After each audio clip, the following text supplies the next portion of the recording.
গেছিলাম অনেক শ্রমিক ভাড়া করে একদিন একটা কাজ করালাম।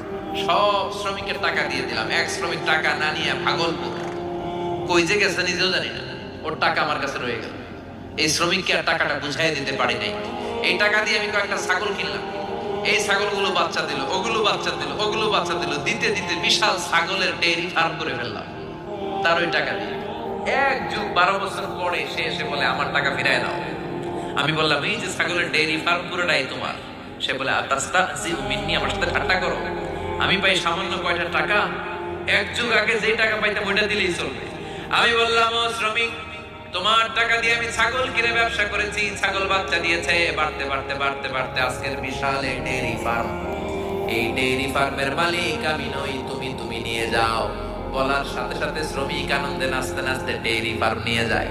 ও আল্লাহ, ওই দিন যদি সে যতটুকু টাকা পাওনা ছিল অতটুকু দিলেই সে খুশি হয়ে যেত।